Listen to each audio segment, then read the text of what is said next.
আপনার চোখ বন্ধ করুন, ভাবুন এমন একটা ভবিষ্যতের কথা যেখানে আপনি যা ভাবেন তাও অপরাধ, যেখানে ভালোবাসাও নিষিদ্ধ, সত্যকে বলা হয় মিথ্যে আর মিথ্যেকে বানানো হয় একমাত্র সত্য। এই জগতে কেউ আপনাকে দেখছে, বিগ ব্রাদার দেখছে সবসময়। এটাই 1984, এটাই জর্জ অরওয়েলের আঁকা ভয়ঙ্কর ভবিষ্যতের কাহিনী।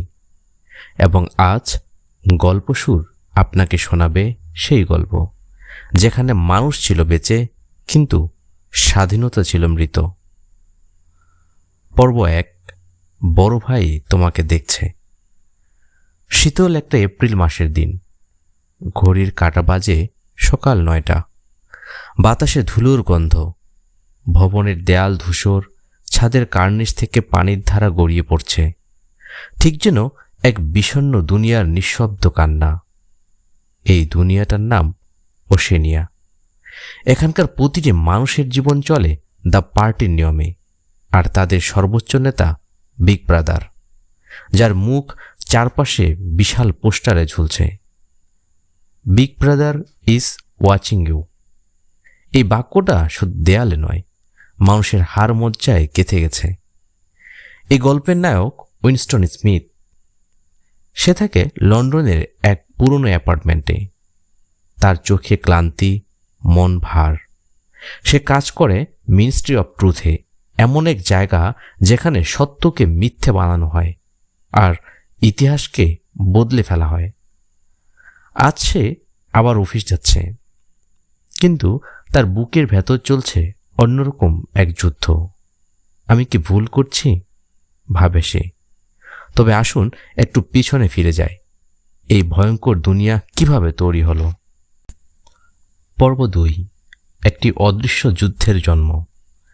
বিশ্বে এখন আর শত শত দেশ নেই, আছে মাত্র 3টি মহাশক্তিধর রাষ্ট্র: ওশেনিয়া, ইউরেশিয়া, ইস্ট এশিয়া। এই রাষ্ট্রগুলো একে অপরের সঙ্গে চিরন্তন যুদ্ধে লিপ্ত। কিন্তু মজার বিষয় হলো, জনগণ কখনো জানে না তারা কার বিরুদ্ধে যুদ্ধ করছে। আজ যদি ইউরেশিয়ার সঙ্গে যুদ্ধ হয়, আগামীকাল বলা হয়, না, তোরা তো ইস্ট এশিয়ার বিরুদ্ধে যুদ্ধ করছিস। সবকিছুই ধোঁয়াশা, কারণ সত্য বলে কিছু নেই, যা পার্টি বলে তাই সত্য। পর্ব 3, উইনস্টনের প্রশ্ন। উইনস্টনের মাথায় একটি প্রশ্ন ঘোরে, আমরা কবে থেকে এমন হলাম? কবে থেকে সত্যকে ভয় পেতে শিখলাম? সে জানে এই প্রশ্ন করা মানেই থট ক্রাইম, মানে শুধু ভাবাই একটি অপরাধ, এবং যার শাস্তি বিলুপ্তি, অদৃশ্য হয়ে যাওয়া। এখানে কাউকে গ্রেপ্তার করলে তার অস্তিত্বটাকেই মুছে ফেলা হয়। সে বুঝে পার্টির মূল অস্ত্র ভয় এবং ভ্রান্তি। পর্ব 4, এক নিষিদ্ধ ভালোবাসা। একদিন উইনস্টনের চোখে পড়ে এক মেয়ে, জুলিয়া। সে কাজ করে ফিকশন বিভাগে। চোখে তীক্ষ্ণ চাহনি, ঠোঁটে গোপন বিদ্রোহের হাসি। প্রথমে উইনস্টন সন্দেহ করলেও একদিন জুলিয়া তাকে গোপনে একটি চিরকুট দেয়, আই লাভ ইউ। এত বড় সাহস!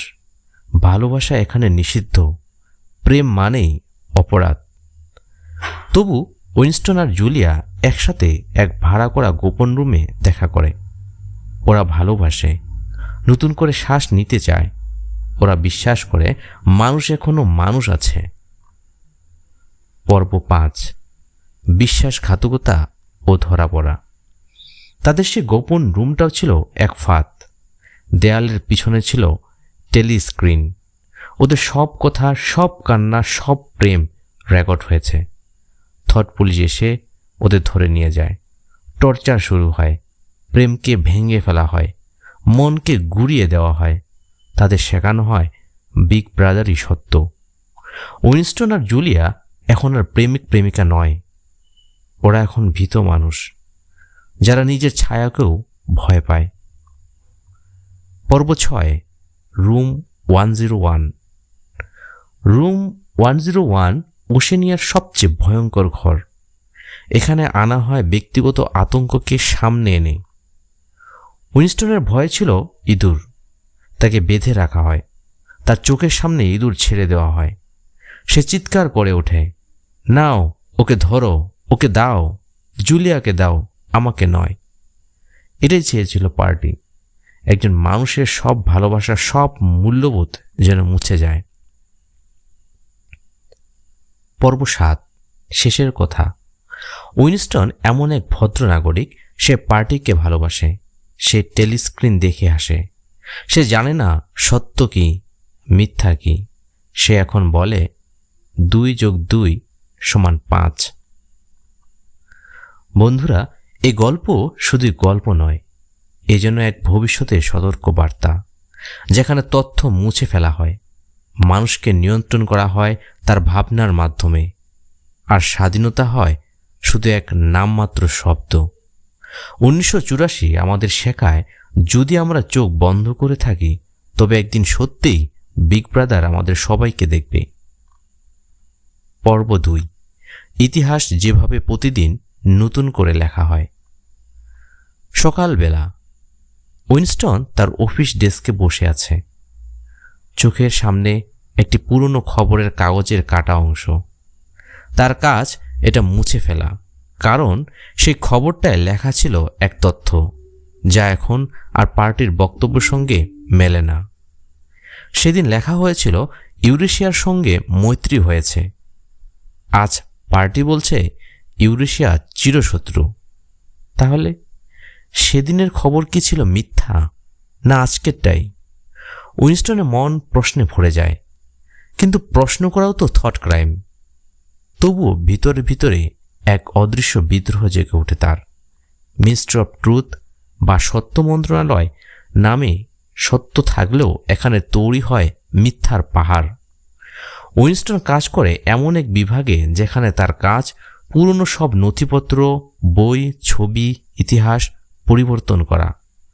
ধরুন, এক নেতা সম্পর্কে লেখা হয়েছে যে তিনি বীর, কিন্তু পরে যদি তাকে পার্টির শত্রু ঘোষণা করা হয়, তাহলে সেই সব লেখা, ছবি, ভিডিও সব ভ্যাপোরাইজ করে দিতে হয়। তার অস্তিত্ব যেন কখনোই ছিল না। এই পুরো প্রক্রিয়াটার নাম রিয়েলিটি কন্ট্রোল, আর ভাষাগত নাম ডাবল থিঙ্ক। ডাবল থিঙ্ক হলো এমন এক মানসিক অবস্থা যেখানে আপনি একসঙ্গে দুই বিপরীত চিন্তাকে বিশ্বাস করেন। উদাহরণ, পার্টি কখনো ভুল করে না, কিন্তু পার্টি আজ যা বলছে কাল তার উল্টো বলেছে। তবুও আপনাকে দুইটাকে বিশ্বাস করতে হবে। উইনস্টন জানে এই ডাবল থিঙ্ক মানুষের ভিতরে যুক্তি, বুদ্ধিকে ধ্বংস করে দেয়। মন্ত্রণালয়ে আছে মেমোরি হোল নামে এক বিশেষ যন্ত্র। এটা এক ধরনের চুল্লি, যেখানে পুরনো খবর, সত্য তথ্য, ইতিহাসের রেকর্ড ফেলে দিয়ে পোড়ানো হয়। একবার জ্যোতির্বিজ্ঞানী এক গবেষণায় বলেছিলেন, ওশেনিয়ার চাঁদের গতি অনুযায়ী ক্যালেন্ডার ভুল। তৎক্ষণাৎ সেই লেখা মেমোরি হলে তিনি নিজেও হয়ে গেলেন অস্তিত্বহীন। উইনস্টন ভাবে, তাহলে কি সত্যি আর মিথ্যা বলে কিছু আছে, নাকি শুধু পার্টির ইচ্ছাই এখন সত্য? পার্টি বলে, যে অতীত নিয়ন্ত্রণ করে সে ভবিষ্যৎ নিয়ন্ত্রণ করে, আর যে বর্তমান নিয়ন্ত্রণ করে সে অতীত নিয়ন্ত্রণ করে। এখানে ইতিহাস বই মানে পার্টির আজকের মত অনুযায়ী দৈনিক সংশোধিত সংস্করণ। প্রতিদিন সকালবেলা সমস্ত সংবাদপত্র আবার ছাপানো হয়, পুরনো সংজ্ঞাগুলো পড়ানো হয়। একদিন শিশুদের স্কুলে শেখানো হয়, পার্টি তোমাদের দুধ দিয়েছে। পরদিন শেখানো হয়, দুধই ছিল না, যা দিচ্ছে তা পার্টি আমাদের জন্যই জোগাড় করেছে। ওশেনিয়াদের শিশুদের শেখানো হয়, তোমার বাবা মাও যদি ভুল কিছু বলে জানাও থট পুলিশকে। ওরা তৈরি হয় স্পাইস নামে এক ক্লাবের সদস্য হয়ে, যেখানে তারা শেখে কিভাবে সন্দেহ করতে হয় নিজের পরিবারকে, কিভাবে ধরিয়ে দিতে হয় বন্ধুদের। উইনস্টনের পাড়ার ছোট্ট ছেলেটাও একদিন খেলতে খেলতেই বলে উঠল, চাচ্চু, আপনি যদি মিথ্যে বলেন আমি পুলিশকে বলে দেব। হাসি পেলেও ভেতরে ভেতরে কেঁপে ওঠে উইনস্টন। ওশেনিয়ার মানুষ এখন আর সত্য জানে না।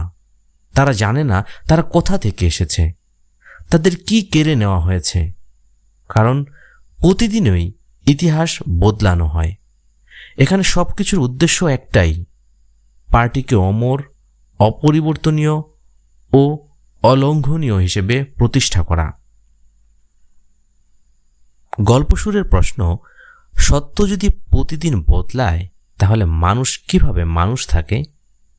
বন্ধুরা, এখানে প্রশ্ন জাগে, আমরা যদি আমাদের অতীত না জানি তাহলে কি আমরা সত্যিকারের মানুষ, নাকি আমরা কেবলই এক ডিজিটাল দাস যার যা শুনে তাই বিশ্বাস করি?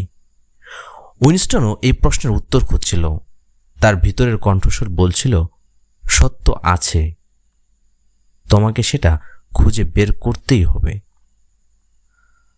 পর্ব ৩, নিউজ স্পিক, ভাষা নিয়ন্ত্রণের মাধ্যমে মন নিয়ন্ত্রণ।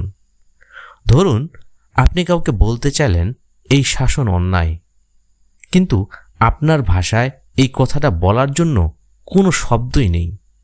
ভাবুন যদি স্বাধীনতা, বিচার, বিপ্লব এই শব্দগুলি মুছে ফেলা হয়, তাহলে আপনি কিভাবে জানাবেন আপনার অসন্তোষ? এটাই নিউজ স্পিকের লক্ষ্য। নিউ স্পিক হল দ্য পার্টির তৈরি করা একটি নতুন ভাষা, যার মূল উদ্দেশ্য মানুষের চিন্তাধারা সীমিত করা। এই ভাষার নিয়ম কি জানেন? কম শব্দ, কম ভাবনা, জটিলতা নয়, সরলতা। সব ভাবনা যেন যায় পার্টির অনুমোদিত পথেই। নিউ স্পিকে গুড শব্দ থাকলেও ব্যাড শব্দ নেই, তার বদলে বলা হয় আনগুড। এক্সিলেন্ট নয়, বলা হয় প্লাস গুড। আরও বেশি হলে ডাবল প্লাস গুড। অর্থাৎ আপনি যত বেশি সরল হবেন তত বেশি আপনি পার্টির মতো ভাবতে শিখবেন। এ ভাষায় বিপ্লব, অধিকার, মুক্তি এসব শব্দ অস্তিত্বহীন। উইনস্টনের সহকর্মী ছিল এক ব্যক্তি নাম সাইম। সে নিউ স্পিকে বিশেষজ্ঞ। সে একদিন বলল, আমরা এমন এক ভাষা গড়ে তুলছি যেখানে কেউ আর বিপ্লব চিন্তাই করতে পারবে না, কারণ তার জন্য কোনো শব্দই থাকবে না। উইনস্টনের গা শিউরে ওঠে। সে বুঝতে পারে এই মানুষটা নিজেই জানে না সে শক্তির কি ভয়াবহ দাসত্বে লিপ্ত। সাইম ছিল বুদ্ধিমান, আর তাই কিছুদিন পর সে অদৃশ্য হয়ে যায়। পার্টি চায় বুদ্ধিমান নয়, আনুগত্যশীল মানুষ। নিউ স্পিকের মাধ্যমে পার্টি তৈরি করে একটি একমাত্রিক সমাজ যেখানে সবাই একইভাবে কথা বলে, একটি বন্ধ মস্তিষ্ক যেখানে প্রশ্ন নেই, কৌতূহল নেই, বিকল্প মত নেই। উইনস্টন ভাবে ভাষা মুছে গেলে ভাবনাও মুছে যায়, আর ভাবনা না থাকলে মানুষ আর মানুষ থাকে না, সেও হয়ে ওঠে এক জীবন্ত রোবট। দ্য পার্টির লক্ষ্য ছিল 2050 সালের মধ্যে ওল্ড স্পিক পুরোপুরি বিলুপ্ত করে নিউ স্পিককে একমাত্র ভাষা হিসেবে প্রতিষ্ঠিত করা। তখন কেউ আর আমি ক্ষুব্ধ বলতে পারবে না, কেউ আমি মুক্তি চাই বলতে পারবে না, কেউ আমি তোমাকে ভালোবাসি বলবে না, কারণ ভালোবাসাও তখন নিষিদ্ধ। সত্যিকার দাসত্ব গড়ে ওঠে চোখে চোখে রেখে নয়, বরং গড়ে ওঠে ভাষার নিঃশব্দ নিঃশেষে। নিউ স্পিক শুধু একটি ভাষা নয়, এটা এক অস্ত্র যার মাধ্যমে একজন মানুষের ভিতরের আমিকে চিরতরে মুছে ফেলা যায়। বন্ধুরা, ভাবুন তো একবার, যদি আজ আমরা ভাষার স্বাধীনতা হারাই, যদি আজ কেউ আমাদের মুখ বন্ধ করে দেয়, তাহলে ভবিষ্যতে আমরা আর কেউ হব না। আমরা হব একটি সংখ্যা মাত্র, একটি পরিচয়হীন মুখ যার হৃদয় আছে কিন্তু ভাষা নেই। পর্ব 4, দ্য মিনিস্ট্রি অফ লাভ, যেখানে ভালোবাসা মানে ভয়। একটা জানালাবিহীন ভবন, চারপাশে সাদা দেয়াল, সব ধোঁয়াটে আলোয় ঢাকা। সেখানে নেই কোনো শব্দ, নেই কোনো হাসি, শুধু নিঃশব্দে বয়ে চলে ভয়। এই ভবনের নাম মিনিস্ট্রি অফ লাভ, একটা নাম যেটা উল্টো বাস্তবতার প্রতীক। এই ভবনে কেউ কারো হাত ধরার অনুমতি পায় না। এখানে আসা মানেই শেষের শুরু। একবার ভিতরে ঢুকলে কেউ আর আগের মতো ফিরে আসে না। উইনস্টন এখন এখানে। তার মুখে ক্লান্তি, চোখে শূন্যতা, পিঠে বেতের দাগ। কেউ তাকে আঘাত করছে না শুধু শারীরিকভাবে, বরং তার চিন্তাকেই ভেঙে দিচ্ছে। উইনস্টন ভেবেছিল ও ব্রায়ান তার মিত্র। একবার ও ব্রায়ান বলেছিল, বিদ্রোহ করতে হলে ভাবতে শেখো, প্রশ্ন করো। কিন্তু এখন ও ব্রায়ানই তার ইন্টারোগেটর। তার মনের ভেতর ঢুকে গেছে। সে জিজ্ঞাসা করছে, তুমি কি মনে করো পার্টি মিথ্যা বলে? তুমি কি ভাবো তুমি জানো সত্য কি? উইনস্টন ধীরে ধীরে বোঝে এখানে মানসিক হত্যা সবচেয়ে বড় অস্ত্র। ওব্রায়ান বলে, তুমি যদি বলো 2+2=4, আমি বলি 2+2=5, তাহলে তুমি কি বলবে? উইনস্টন জবাব দেয় 4, কারণ সে এখনো জানে সত্যের একটা রূপ আছে। তখন ওব্রায়ান তাকে ইলেকট্রিক শকে ভরিয়ে দেয়। প্রতিদিন, প্রতি ঘন্টা, প্রতি মুহূর্ত উইনস্টনের বিশ্বাসকে ভাঙা হয়। তার আত্মা চিৎকার করে ওঠে, না, এটা ভুল, আমি জানি সত্য কি। কিন্তু তার শরীর বলে, বেঁচে থাকো, মেনে নাও, মেনে নাও। তাকে শেখানো হয় পার্টি একমাত্র সত্য। ভালোবাসা বলতে কিছু নেই, আছে শুধু ভয়। ব্যক্তি মানে কিছু নয়, পার্টি ঈশ্বর। এমনকি জুলিয়ার জন্য তার ভালোবাসাটাও বলে ফেলা হয় স্বার্থপরতা। বলা হয়, তুমি শুধু নিজের জন্য ভালোবাসো, পার্টির জন্য নয়। শেষ পর্যন্ত ওব্রায়ান বলে, তোমার সবচেয়ে বড় ভয় কি? উইনস্টন বলে, ইঁদুর। তখন তাকে নিয়ে যাওয়া হয় রুম 101-এ। চোখের সামনে খাঁচা ভরা ইঁদুর, যা তার মুখে ছেড়ে দেওয়া হবে। উইনস্টন আর সহ্য করতে পারে না। সে চিৎকার করে ওঠে, না, আমাকে নয়, জুলিয়াকে দাও, ওকে দাও, আমি না, ও। এই একমাত্র মুহূর্তে তার হৃদয় ভেঙে যায়। তার ভিতরে সব ভালোবাসা মরে যায়। সে বাঁচতে চায়, ভালোবাসতে নয়। মিনিস্ট্রি অব লাভ সফল হয়। উইনস্টন আর জুলিয়া দুজনেই ভেঙে ফেলে তার ভালোবাসাকেই। তারা আবার দেখা করে, কিন্তু চোখে চোখ রাখতে পারে না। তারা বলে, আমি তোমাকে আর ভালোবাসি না। সত্যি, এখন তাদের হৃদয় ফাঁকা। বন্ধুরা, এই পর্বে আমরা দেখলাম মানুষের মস্তিষ্ক ও হৃদয়কে কিভাবে ধীরে ধীরে মেরে ফেলা যায়, যতক্ষণ না সে বলে, আমি বিগ ব্রাদারকে ভালোবাসি। এখানে প্রেম নেই, সাহস নেই, সত্য নেই, আছে শুধু ভয়, নিয়ন্ত্রণ, আত্মার নিঃশব্দ মৃত্যু। আর এভাবেই গড়ে ওঠে এক সমাজ যেখানে কেউ আর চোখ তুলে কথা বলে না। পর্ব 5, 2+2=5, সত্যের মৃত্যু। একটা ছোট্ট ঘর। ঘরের ভিতরে ঘোর অন্ধকার। শুধু একটাই আলো পড়ছে টেবিলের উপরে। টেবিলে রাখা একটি খাতা, তাতে লেখা রয়েছে এক সহজ প্রশ্ন, 2+2 কত? উইনস্টন খাতায় লিখতে চায় 4, কারণ তার স্কুলে তাকে তাই শেখানো হয়েছিল। তার বুদ্ধি তাই বলে।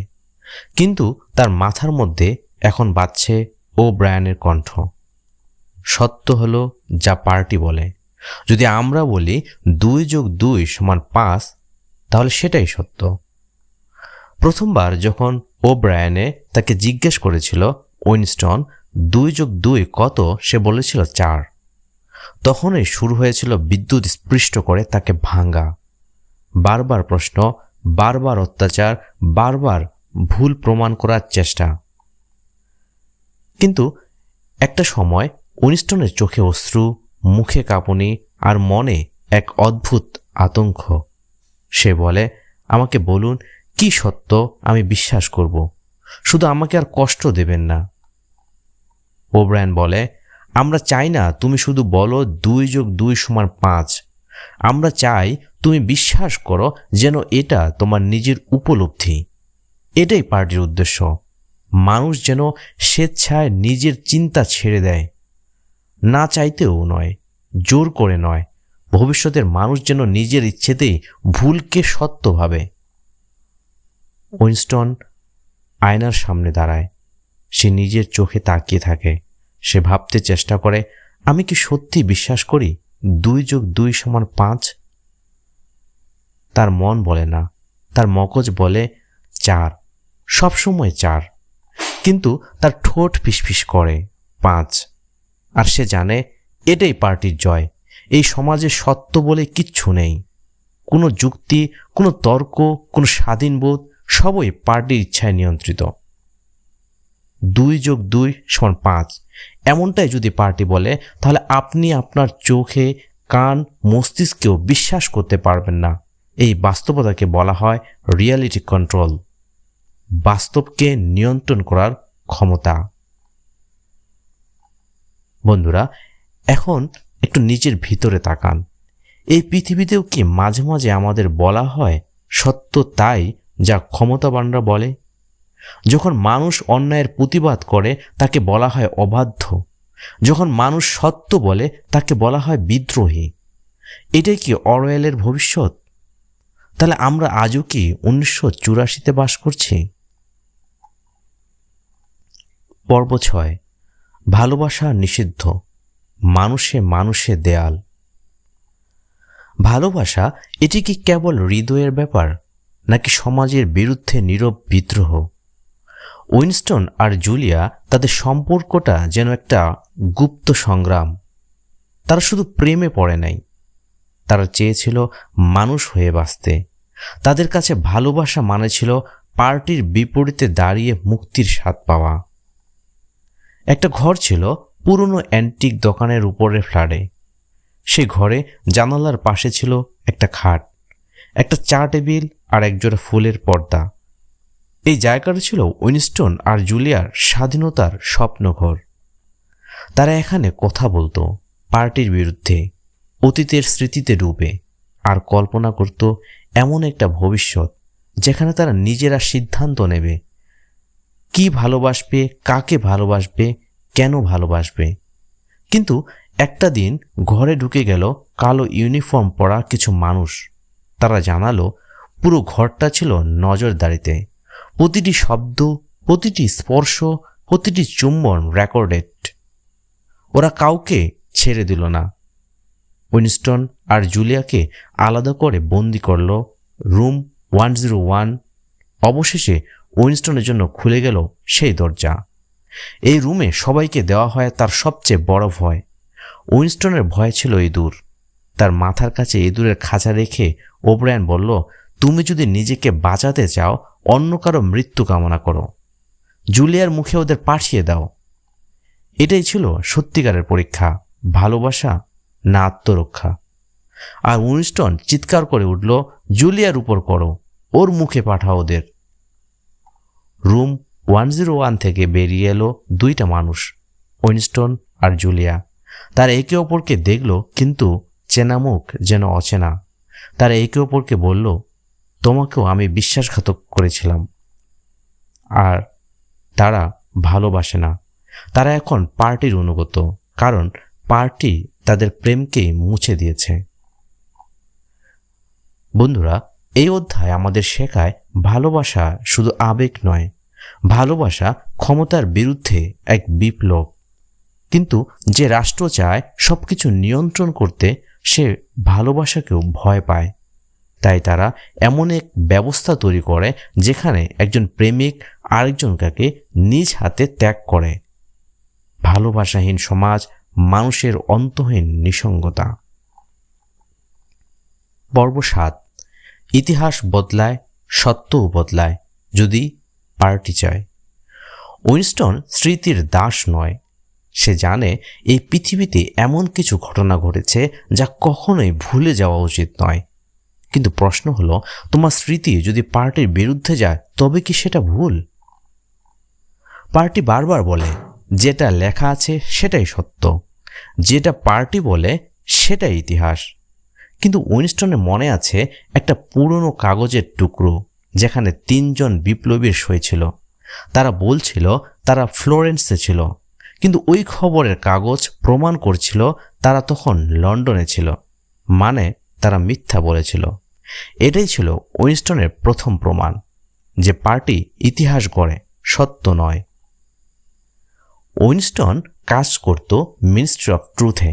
তার কাজ ছিল পুরনো খবর মুছে দেওয়া, নতুন গল্প বানানো। যেমন, আজ যে মিত্র কাল সে শত্রু, আজ যার জন্মদিন কাল সে অপরাধী। তবে কেউ প্রশ্ন করতে পারে না কেন ইতিহাস পাল্টানো হচ্ছে, কারণ অতীত বলে কিছুই নেই, সব সময়ই এখন, আর এখন মানেই পার্টির ইচ্ছা। ওব্রায়ান একবার উইনস্টনকে বলেছিল, who controls the past controls the future, who controls the present controls the past. অর্থাৎ যে অতীতকে নিয়ন্ত্রণ করে সে ভবিষ্যৎ নিয়ন্ত্রণ করে, আর যে বর্তমানকে শাসন করে সে অতীতকেও নিজের মতো বদলায়। এই কথাগুলো শুধু দার্শনিক নয়, এই কথাগুলো ছিল ক্ষমতার চূড়ান্ত রূপরেখা। পার্টি ইতিহাসকে দেখে একটা ইটের দেয়াল হিসেবে, যেখানে প্রয়োজন মতো ইট তোলা যায়, ফেলে দেওয়া যায়, আবার নতুন করে বসানো যায়। তাদের কাছে ইতিহাস মানে বিশ্বস্ততা নয়, বরং উপযোগিতা। তাদের কাছে সত্য মানে যেটা জনগণ বিশ্বাস করে সেটাই সত্য, আর জনগণ যা বিশ্বাস করে তাদের সে বিশ্বাসও পার্টি তৈরি করে দেয়। উইনস্টনের মাথায় তখন দ্বৈত চিন্তার ধাক্কা। সে জানে সত্য কি ছিল, তবুও তাকেই ভাবতে হচ্ছে নতুন সত্য। সে জানে সে নিজেও সেই ব্যবস্থার যন্ত্রাংশ। সে নিজেই মুছে ফেলেছে শত শত স্মৃতি। তবু তার মনে হয়, যদি আমি সব ভুলে যাই তাহলে আমি কে? স্মৃতিহীন মানুষ মানে কি বেঁচে থাকা? বন্ধুরা, এই অধ্যায় আমাদের সামনে রাখে একটা ভীতিকর আয়না, যেখানে দেখা যায় কিভাবে সত্য ধ্বংস হয় আর মিথ্যে রাজত্ব করে। আজকে আমরা যদি সত্যের পিছনে না দাঁড়াই, তাহলে কাল আমরা নিজেরাই ভুল হয়ে যাব। যে সমাজে ইতিহাস লেখা হয় ক্ষমতার কলমে, সেখানে ভবিষ্যৎ হয় অন্ধকার। Chapter 8, the Brotherhood. বিপ্লব কি আদৌ সম্ভব? একটা গোপন সংগঠন যারা চায় পার্টিকে ধ্বংস করতে, কিন্তু তারা কি আদৌ বাস্তব, নাকি সেটাও পার্টিরই ফাঁদ? আচ্ছা ভাবুন তো, একটা শাসন ব্যবস্থা যেখানে কেউ প্রতিবাদ করতে পারে না, কেউ প্রশ্ন করতে পারে না, এমনকি কেউ ভাবতেও পারে না নিজের মতো। তাহলে প্রশ্ন দাঁড়ায়, এই অন্ধকার রাজ্যে আলো জ্বালাবে কে? কেউ কি আছে যে এই নরক রাজ্যে শেষ সত্যটা ধরে রেখেছে? উইনস্টন ঠিক তখনই শুনতে পায় এক রহস্যময় নাম, দ্য ব্রাদারহুড। একটা রহস্য, একটা স্বপ্ন, নাকি ফাঁদ? ব্রাদারহুড মানে কি? ব্রাদারহুড মানে একটি গোপন বিপ্লবী সংগঠন, যাদের নেতা এক রহস্যময় মানুষ, এমানুয়েল গোল্ডস্টাইন। পার্টি যাকে ঘৃণার প্রতীক বানিয়েছে। প্রতিদিন 2 মিনিটস হ্যাট নামে প্রোপাগন্ডায় সবাই তাকে গালি দেয়, অভিশাপ দেয়, কারণ সে রাষ্ট্রদ্রোহী। কিন্তু উইনস্টনের বিশ্বাস গোল্ডস্টাইন সত্যি আছেন, তিনি স্বাধীন চিন্তার প্রতীক। আর ব্রাদারহুড একটা বিপ্লবের আশার আলো, যেটা এখনো নিভে যায় নাই। উইনস্টন মনে মনে জানে সে একা পারবে না, তাকে সাহায্য করতে পারে এমন কেউ দরকার। ঠিক তখন সে দেখতে পায় ওব্রায়ান তাকে ডাকে নির্জন ঘরে, গোপনে। ওব্রায়ান তাকে প্রশ্ন করে, তুমি কি বিশ্বাস করো বিপ্লব সম্ভব? তুমি কি নিজেকে উৎসর্গ করতে পারবে? তুমি কি প্রাণও দিতে পারবে এই লড়াইয়ের জন্য? উইনস্টন আর জুলিয়া দুজনে রাজি হয়ে যায়। তারা জানে না এই আমন্ত্রণ সত্যি নাকি একটি ফাঁদ। ব্রায়ান উইনস্টনকে দেয় এক বই। নাম নেই, লেখক নেই, তবে বলা হয় এটা লিখেছেন গোল্ডস্টাইন। এই বইয়ের ভেতর পার্টি কিভাবে মানুষকে নিয়ন্ত্রণ করে, কিভাবে অতীত সত্য, শিক্ষা সবই বদলে ফেলা হয়, কিভাবে মানুষকে অনিশ্চয়তায় রেখে দেওয়া হয়, এসব বিশ্লেষণ রয়েছে। এটা উইনস্টনের কাছে যেন জীবনের প্রথম বোধোদয়। কিন্তু একটা প্রশ্ন জেগে থাকে তার মনে, বইটি সত্যি নাকি পার্টিরই তৈরি ফাঁদ? ওব্রায়ানের আচরণ রহস্যজনক। সে কখনো মনে হয় সহানুভূতিশীল, আবার কখনো যেন কিছু লুকিয়ে রাখছে। কি সত্য কি মিথ্যা উইনস্টন বুঝে উঠতে পারে না। ব্রাদারহুড কি আসলে আছে, নাকি পুরো ব্যাপারটাই একটা ডাবল থিঙ্ক এর খেলা? পার্টি হয়তো মানুষের আশা পর্যন্ত নিজেদের নিয়ন্ত্রণে এনেছে। জুলিয়ার দৃষ্টিভঙ্গি উইনস্টনের চেয়ে আলাদা। সে চায় মুহূর্তের স্বাধীনতা, তবে ব্যাপক বিপ্লব নিয়ে তার অতটা আগ্রহ নেই। সে বলে, তারা কখনোই আমাদের একে অপরকে ভালোবাসতে দেবে না। তারা আমাদের আলাদা করবে, আমাদের ভাঙবে। এই কথাগুলো শুনে উইনস্টন চুপ করে যায়, কারণ তার মনেও সন্দেহ, এই ভালোবাসা কি টিকে থাকবে পার্টির বিরুদ্ধে? বন্ধুরা, এই অধ্যায়ে আমরা যেটা শিখি তা হলো, আশা এমন একটি আগুন যেটা যতই ঢেকে রাখা হোক না কেন ঠিকই নিজের আলো খুঁজে নেয়। ব্রাদারহুড হয়তো বাস্তব নয়, হয়তো একটা গল্প মাত্র, তবে এই গল্পটাই মানুষকে মনে করিয়ে দেয় তারা শুধু বাঁচার জন্য জন্মায়নি, তারা ভালোবাসার মুক্তির জন্য জন্মেছে। পর্ব 9, গ্রেপ্তার ও নিষ্ঠুর বিচার। একদিন আচমকা আসে পুলিশ, চোখে কালো চশমা, মুখে ঢাকা মুখোশ। সে পুলিশ নয়, তারা হলো থট পুলিশ, যারা খোঁজে কারো মনে মনে কোনো বিদ্রোহী চিন্তা আছে কিনা। উইনস্টন আর জুলিয়া ধরা পড়ে। তাদের জন্য আর কোনো আশা নেই। তাদের জীবন এখন মিনিস্ট্রি অব লাভের বন্দি কারাগারে। ওব্রায়ানের কাছে যা আশা ছিল সে ভাঙ্গে চূড়ান্তভাবে। ওব্রায়ানেই ছিলেন পার্টির একমাত্র শীর্ষ কর্মকর্তা, যিনি ব্যবহার করেছেন ব্রাদারহুড নামক ভুয়া গোষ্ঠী মানুষকে ফাঁসাতে ও ধ্বংস করতে। এটি ছিল পার্টির এক নির্মম ফাঁদ, যেখানে একে একে ধরা পড়ে সব বিদ্রোহী। ওরা উইনস্টনকে ধরে নিয়ে যায় একটি ছোট ঘরে। সেখানে শুরু হয় তার শারীরিক ও মানসিক অত্যাচার। ইলেকট্রিক শক, একাকিত্ব, ঘুমের অভাব, তার উপর বারবার চাপিয়ে দেয় ডাবল থিঙ্ক এর শিক্ষা। উইনস্টন মনে একসাথে বাজে, আমি কি সত্যি বলতে পারবো? আমি কি পার্টিকে জয় করতে পারবো? বেদনার মধ্যে সে বুঝতে পারে এই লড়াই নয়, এটা মনের শেষ বিস্ফোরণ। শেষ পর্যন্ত ওব্রায়ান তাকে জিজ্ঞাসা করে, 2+2 কত? উইনস্টন একটু ভয় পেয়ে বলে 4। ওব্রায়ান চাপিয়ে দেয়, তুমি বলতে হবে 5, কারণ পার্টি বলে 5। এই প্রশ্ন উইনস্টনের জন্য এক নতুন মৃত্যুর সূচনা। মহান যন্ত্রণা শেষে উইনস্টন বলে, আমি বিশ্বাস করি, বিগ ব্রাদারকে ভালোবাসি। এই হলো পার্টির চূড়ান্ত জয়, একটি মানুষের আত্মাকে সম্পূর্ণ নিয়ন্ত্রণে নেওয়া। এই অধ্যায় আমাদের শেখায় কিভাবে এক এক করে ধ্বংস করা হয় ব্যক্তির স্বাধীনতা, কিভাবে তার মনের গভীরে দাসত্ব স্থাপন করা হয়। পর্ব 10, মৃত্যুর আধারে মুক্তির খোঁজ। উইনস্টনের জীবন যেন এক নিঃশেষ যাত্রা। অতি ধীরে ধীরে সে বুঝতে শুরু করে মৃত্যু হয়তো একমাত্র মুক্তির পথ। বন্দি ঘরের একাকিত্ব, বেদনা আর অতিরিক্ত চাপ তার শরীর মন ভেঙে দিচ্ছে, কিন্তু তার ভেতর একটা বাকি থাকে, একটা ছোট্ট আশা। কখনো কখনো উইনস্টন মনে করে হয়তো এই যন্ত্রণা শেষে আসবে এক মুক্তি, যেখানে আমি আর ভয় পাব না, আর আমার চিন্তা বেঁচে থাকবে। তবে সে জানে পার্টির বন্দি জীবনে সে আশা হারিয়ে ফেলা কঠিন। একদিন সে ভেবেছিল মৃত্যু মানে সব শেষ, কিন্তু তার ভেতর জন্মায় আরেকটি প্রশ্ন, মৃত্যুর পরে কি হয়?